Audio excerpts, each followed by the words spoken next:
Hello, and welcome to Kurth Memorial Library's Story Time. I'm Miss Beth, and our story this time is The Two Sisters. Once upon a time, there were two sisters who were as like each other as two peas in a pod. But one was good, and the other was bad-tempered.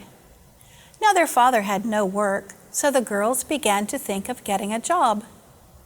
"I will go first and see what I can make of it," said the younger sister, ever so cheerfully. "Then you, sis, can follow if I have good luck." So she packed up a bundle, said goodbye, and she went on her way. And as she journeyed, she came upon an oven in which a lot of loaves were baking. Now as she passed, the loaves cried out with one voice, little girl, take us out. Please take us out. We have been baking for 7 years and no one has come to take us out. Do take us out or we shall soon be burnt." Then, being a kind, obliging little girl, she stopped, put down her bundle, took out the bread, and went on her way, saying, "You will be more comfortable now." After a time, she came to a cow lowing beside an empty pail, and the cow said to her, little girl, milk me, please milk me. 7 years have I been waiting, and no one has come to milk me." So the kind girl stopped, put down her bundle, milked the cow into the pail, and went on her way, saying, "Now you will be more comfortable."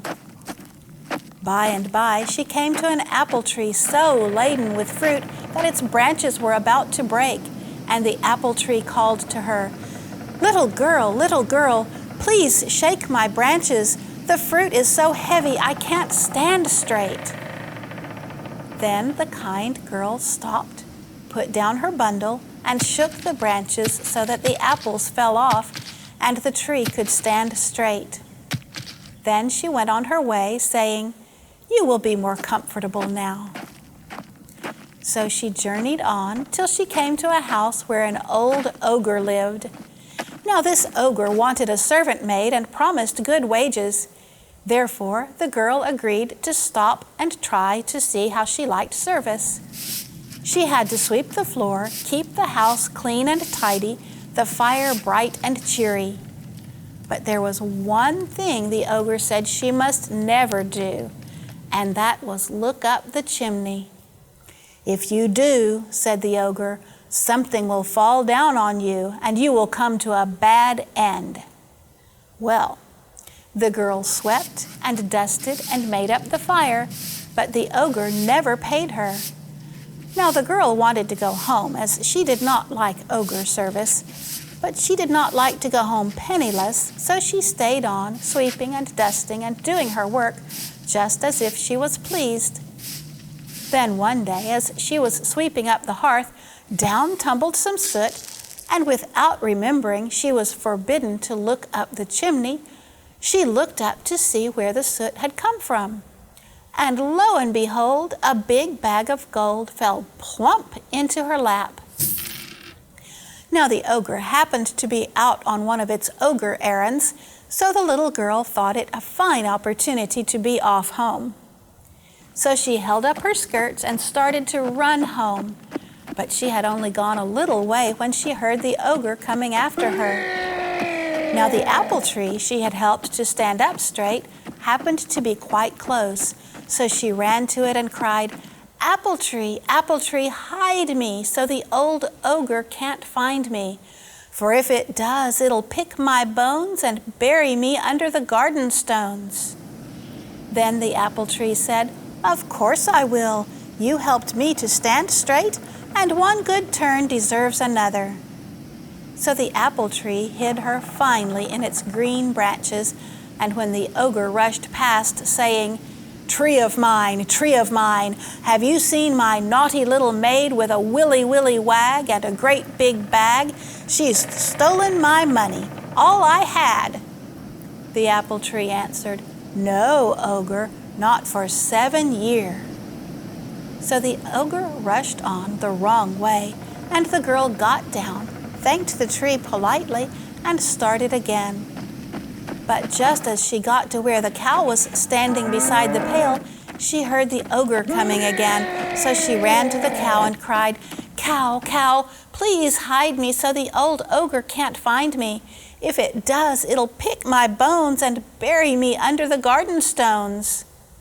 "Certainly I will," answered the cow. "Didn't you milk me and make me comfortable? Hide yourself behind me and you'll be quite safe."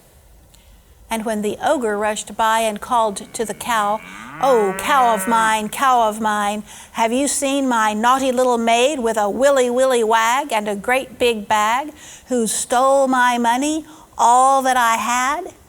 She just said politely, "No, ogre dear, not for 7 years." Then the old ogre went on in the wrong direction, and the girl started afresh on her way home.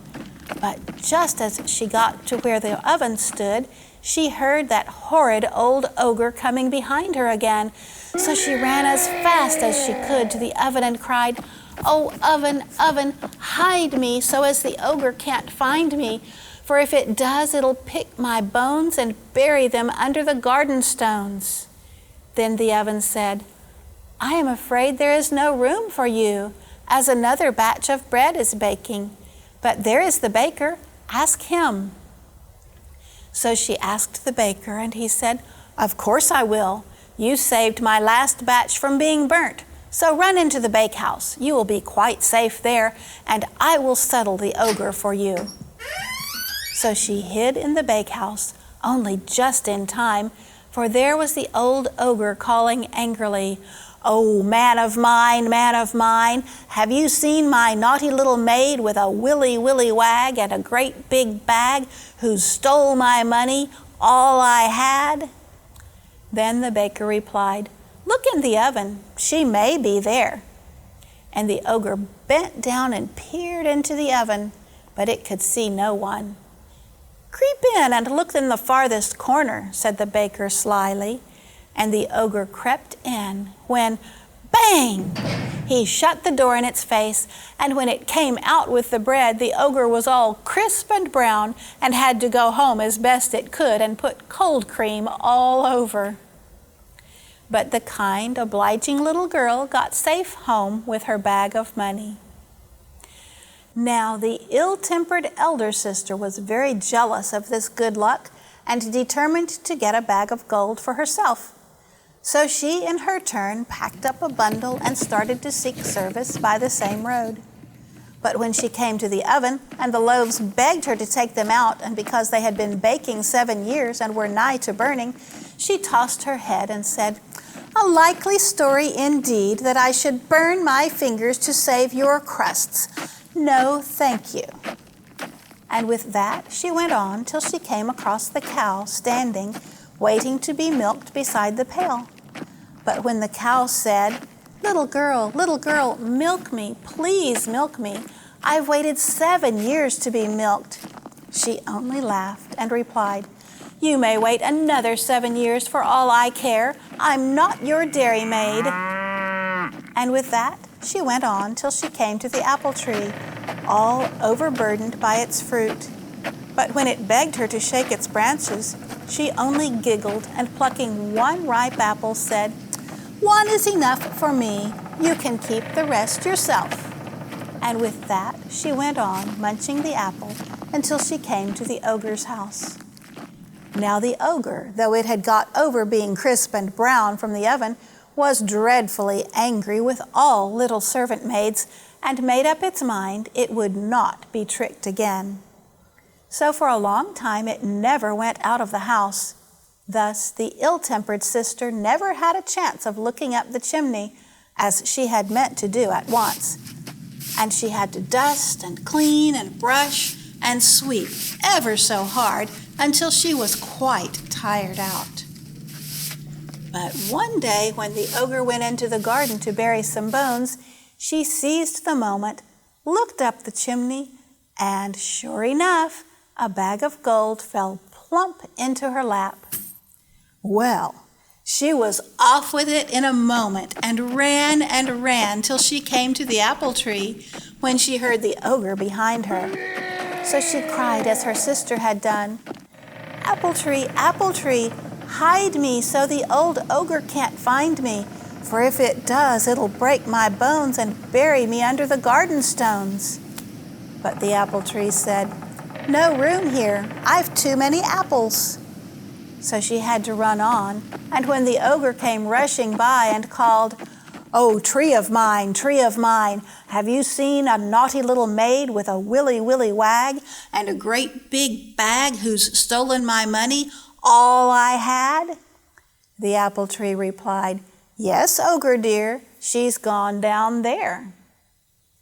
Then the ogre went after her, caught her, gave her a thorough good beating, took the bag of money away from her, and sent her home without a penny payment for all her dusting, sweeping, brushing, and cleaning.